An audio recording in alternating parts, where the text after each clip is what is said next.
है projective techniques या subjective techniques. वो क्या थी? नॉन प्रोजेक्टिव टेक्निक्स और ऑब्जेक्टिव टेस्ट्स। ठीक है, ये है प्रोजेक्टिव, उसका उलट था नॉन प्रोजेक्टिव। ठीक है, प्रोजेक्ट का मतलब होता है ना, जैसे प्रोजेक्टर होता है, आप उसके सामने एक स्क्रीन रखते हैं, फिर वो सामने एक ऐसे आपके सामने प्रोजेक्टर रख देते हैं, उस पर जो कुछ आप लगाते हैं वो उसी के ऊपर नज़र आता है। ठीक है, तो प्रोजेक्ट का मतलब यही होता है, अक्स डालना। ठीक है, अब आपको मैं कोई चीज़ दिखाऊँ, जैसे ये एक फ़ोन कवर है। ठीक है, इसके बारे में आपसे पूछना शुरू कर दूँ कि आपकी क्या राय है। ठीक है, अब आप हर बंदा इसके बारे में डिफरेंट तरीके से बोलेगा। मैं एक पेंसिल दिखा दूँ, एक कलर दिखा दूँ, कोई चीज़ भी दिखा दूँ, बोलूँ इसके बारे में कुछ बोलें, हर बंदा सेम तो नहीं बोलेगा। ठीक है, हर बंदे का ख्याल डिफरेंट होगा। ठीक है, कोई कहेगा ये लेदर का बना हुआ है, कोई कहेगा कि ये इस मोबाइल मॉडल का फ़ोन कवर लगता है, और इस तरह की चीज़ें डिफरेंट डिफरेंट, हर बंदे की अपनी सोच होगी। ठीक है, ये इसमें ये होता है कि जब इंसान इनको इंटरप्रेट कर रहा होता है ना, जैसा कि मैं एग्जामिनर हूँ और मैं इसको इंटरप्रेट करूँगी, जो जिसने मुझे टेस्ट दिया, उसमें ये होगा कि हर बंदे की डिफरेंट ट्राई हो जाती है। ठीक है, अब जैसे आप लोग पेपर में लॉन्ग क्वेश्चन करते हैं तो हर बच्चे को एक जैसे नंबर नहीं मिलते। ठीक है, वो प्रोजेक्टिव होते हैं, क्योंकि उसमें आप प्रोजेक्ट कर रहे होते हैं अपने ख्यालात। हर बंदे का लिखने का, याद करने का तरीका मुख्तलिफ होता है। कुछ बहुत अच्छी लैंग्वेज यूज़ करते हैं, कुछ बहुत मुश्किल लैंग्वेज यूज़ करते हैं, कुछ बहुत सी एग्जाम्पल्स यूज़ करते हैं, हर बंदा डिफरेंट लिखता है। अब उसमें MCQ तो नहीं है कि अगर आपने इसको राइट लगाया तो ये राइट हो गया, रॉन्ग लगाया तो रॉन्ग हो गया, और उसका एक ही नंबर मिलेगा। ठीक है, इसमें मैं अपनी मर्ज़ी किसी को 7 दे दूँगी, किसी को 8 दे दूँगी, किसी को 9 दे दूँगी, इसमें मेरी राय शामिल होगी। ठीक है, ये होते हैं प्रोजेक्टिव। ठीक है, जिसमें इंसान अपने ख्यालात की अक्कासी करता है और एग्जामिनर उसको इंटरप्रेट करता है, और एग्जामिनर सब सेम फिर इंटरप्रेट नहीं करते, और ना ही सब इंसान एक जैसा रिस्पॉन्स देते हैं। ये आपने याद रखना है। ठीक है, वो क्या थे टेस्ट? नॉन प्रोजेक्टिव और ऑब्जेक्टिव टेस्ट। ठीक है, इसका उलट ये आपने याद रखना है। वो आपसे पूछ सकते हैं कोई भी चीज़ यहाँ से उठा के कि ये ऑब्जेक्टिव में है या प्रोजेक्टिव में है। ठीक है, तो ये आपने याद रखना है। अब इसमें नेचर ऑफ मटेरियल क्या होता है? इसमें क्वेश्चंस जो है ना, वो इस तरह नहीं होते कि आपके सामने लिखे हुए हैं और क्लियर लिखे हुए आपको जवाब देना है। दे कंसिस्ट ऑफ वेग एंड इनडेफिनेट पिक्चर्स। मैं आपको कोई पिक्चर दिखा दूँ वेग, ऐसी जिससे बहुत से मायने हो, वेग का मतलब बहुत वास्या, जिसकी बहुत वसअत होती है। Incomplete sentences. ठीक है, मैं कहूँ मेरा बाप, ठीक है, आगे मैं लाइन छोड़ दूँ। अब देखिए, वो तो इनकम्प्लीट सेंटेंस है, उसमें आप लिखेंगे बहुत अच्छा है, कोई लिखेगा बहुत सख्त है, कोई कुछ लिखेगा। ठीक है, तो इस तरह की चीज़ें होती हैं कि वेग और इनडेफिनेट पिक्चर्स होती हैं और इनकम्प्लीट सेंटेंसेस होते हैं। कोई भी चीज़ वाजिया नहीं होती। ठीक है, जिसका बिल्कुल वही जवाब बनता हो जो मैं लिखूँगा वो बिल्कुल सही है। गोल क्या होता है? The client is kept unaware of the purpose of the test. Client को नहीं बताया जाता कि इसका टेस्ट का पर्पज़ क्या है। He does not know his answers would be use to find out his hidden impulses. वो नहीं जानता कि उसके जवाबों में उसकी हिडन इम्पल्सेस होंगी, मख्फी सलाहियतें, रिप्रेस्ड नीड्स, जो उस दबाता जा रहा है अपनी ज़रूरियात को, इमोशंस, जज्बात, फीलिंग्स एंड प्रेजुडिसेस। यानी उसके जो प्रेजुडिस का मतलब होता है जो हम किसी के बारे में एक राय कायम कर लेते हैं किसी से मिले जुले बगैर, जिसे कहते हैं कि ये वाली कौम तो ऐसी है, ये मुसलमान इस तरह है और हिंदू उस तरह हैं, और इस तरह प्रेजुडिस नफ़रत के बारे में, ये रिलेटेड टू नेगेटिव फीलिंग्स। ठीक है, जो हम कुछ किसी के बारे में बना लेते हैं, एक फ़िरके के बारे में, एक ग्रुप के बारे में एक हमारी राय बन जाती है। ठीक है, अब ये जो है ना, इसमें ये मकसद होता है कि वो कहानी बताएगा, उस कहानी में बहुत से मतलब होंगे। ठीक है, उसके इमोशंस छुपे हुए होंगे, उसकी नीड्स छुपी हुई होंगी। जैसे मैं कोई तस्वीर दिखाऊं और उसमें से आप कहानी बनाएं कि ये जो है ना लड़की बहुत उदास नज़र आ रही है, ये डॉक्टर बनना चाहती थी, इसके पेरेंट्स बहुत सख्त हैं। देखें, अब उसके अंदर जो जो आप लिख रहे हैं ना, अगर आप नेगेटिव सोचते हैं तो बहुत सी नेगेटिव चीज़ों को लेकर जाएंगे, आप पॉजिटिव सोचते हैं तो बहुत सी पॉजिटिव चीज़ों को लेकर जाएंगे। इसमें छुपी हुई इंसान की सलाहियतें जो है वो नज़र आती हैं, जो उसको नहीं बताया जाता कि हम किस चीज़ के लिए आपको ये हम टेस्ट ले रहे हैं। ठीक है, तो ये होता है इसका गोल। ये दो चीज़ें आपने बहुत अच्छे से याद करनी है और इसकी डेफिनेशन याद करनी है। अच्छा, उसके बाद हमारे पास आता है साइकोडायनेमिक व्यू पॉइंट, जो सिगमंड फ्रॉइड था।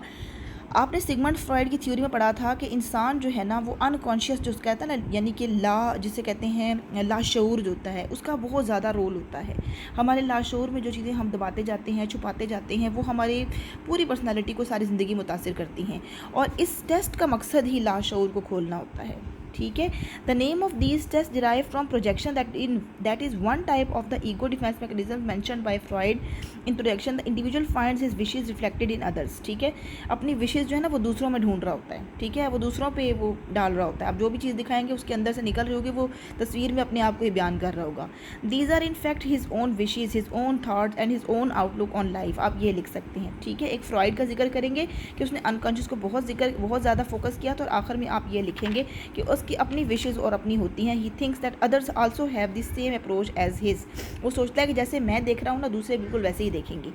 अच्छा, अब यहाँ लिखा हुआ है कि करप्ट लोग जो है वो दूसरों को भी ऐसा ही समझते हैं, ठीक है। अब टाइप्स कौन कौन सी होती हैं वो हम देख लेते हैं। सबसे पहले है रोशा इंक ब्लॉट टेस्ट, ठीक है। अब रोशा इंक ब्लॉट टेस्ट जो था ये एक हरमन रोशा के नाम से एक शख्स था जिसने एक इंक ब्लॉट टाइप टेस्ट निकाले थे, ठीक है। और उस इंक ब्लॉट में क्या होता था कि जैसे इंक के पैटर्न्स होते हैं ना, अब इंक को आप फेंकें तो कैसा पैटर्न बनेगा, ठीक है। आप पेज पर डाल के उस पेज को फोल्ड कर दें फिर खोलें, कैसा पैटर्न बनेगा, ठीक है।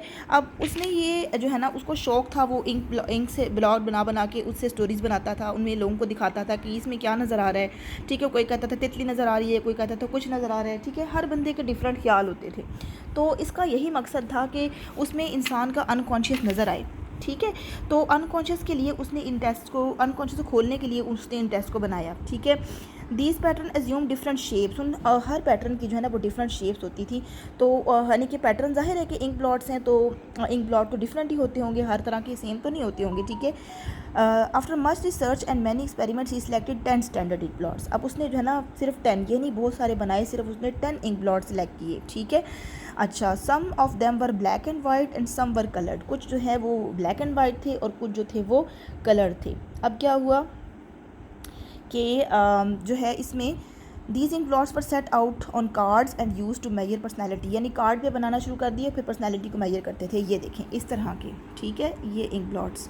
अब ये वो पेशेंट्स को दिखाता था और कहता था कि इसके बारे में आपकी क्या, ये देखें कुछ जो है वो कलर्ड हैं, कुछ जो है वो ब्लैक एंड वाइट हैं, ठीक है। इस तरह की चीज़ें होती थी। 10 कार्ड्स हैं, ठीक है। अच्छा, उसके बाद ये है कि दीज इंक ब्लॉट्स पर set out on cards and use to measure personality. अच्छा, डिटेल प्रोसीजर भी इसका बताया हुआ है कि कैसे इसको इंटरप्रेट करना है, ठीक है। इंसान को बार बार पूछा जाता है कि एक दफ़ा उसने कार्ड देख लिया फिर दोबारा पूछा जाता है कि आपको ये क्या चीज़, दोबारा से बताएं यही चीज़ नज़र आ रही है क्या, आपने कैसे इसमें क्या चीज़ देखी, ठीक है।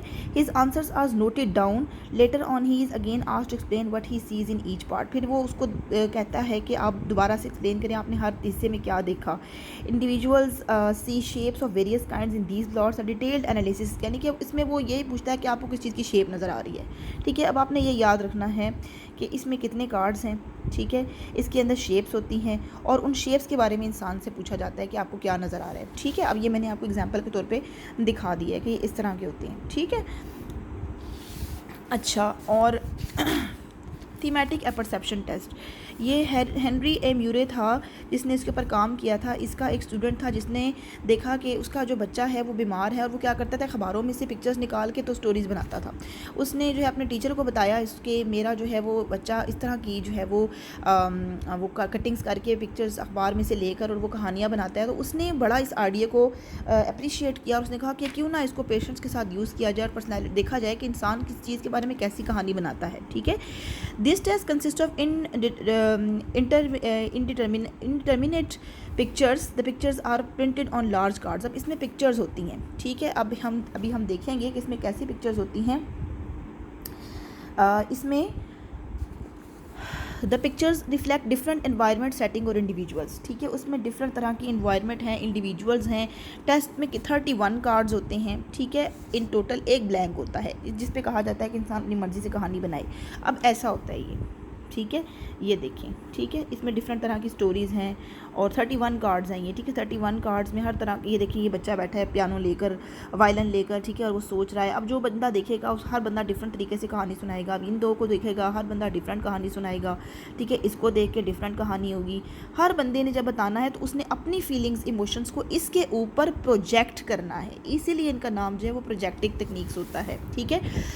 अच्छा, 20 pictures are presented to individual at the same time. The blank card is presented last of all, सबसे आखिर में। Men and women are shown 20 specific cards in turn and are asked what is happening in this scene, who are characters, what are they doing, यानी इसमें scene में क्या हो रहा है, उसके करेक्टर्स क्या हैं, वो क्या कर रहे हैं, what its background, इसका पीछे कहानी क्या चल रही है, and what it will, इसका नतीजा क्या होगा, ठीक है। This is the most important paragraph, आपने इसको याद रखना है कि इसने डेवलप किया था, कितने कार्ड्स हैं और इसका ये वाला पार्ट, ठीक है। The story told by the individuals about each card indicate not only his feelings, emotions and unconscious motives but also obstacles environment. देखिए उसके अनकॉन्शियस जो होते हैं ना, लाशऊर, उसके मुहर्रिक, उसके मुहर्रिकात जो होते हैं उसके बारे में, और उसके माहौल में जितनी रुकावटें हैं उनके बारे में सब कुछ बता देती है। These stories are analysed in the light of Freud theories. देखिए फ्रॉइड का इसमें भी नाम है और फ्रॉइड का इसमें भी नाम है, ठीक है। वही ये जो फ्रॉइड ने, क्योंकि उसने लाशऊर पे फोकस किया था, और लाशऊर तो ऐसे खोल के इंसान नहीं बताता, वो तो किसी चीज़, वो तो आपको तरीके से खुलवाना पड़ता है।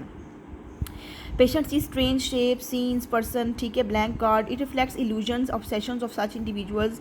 अच्छा, लॉन्ग मेथड है ये बहुत ज़्यादा, ठीक है, हर बंदा नहीं इसको इंटरप्रेट कर सकता, इसको सक्सेसफुली यूज़ किया जा सकता है, ठीक है। ट्रेंड साइकोलॉजिस्ट चाहिए, हर कोई नहीं कर सकता, otherwise the analysis of the individuals answers में वेरी वाइडली, वरना इसके रिजल्ट बहुत मुख्तलिफ आएंगे।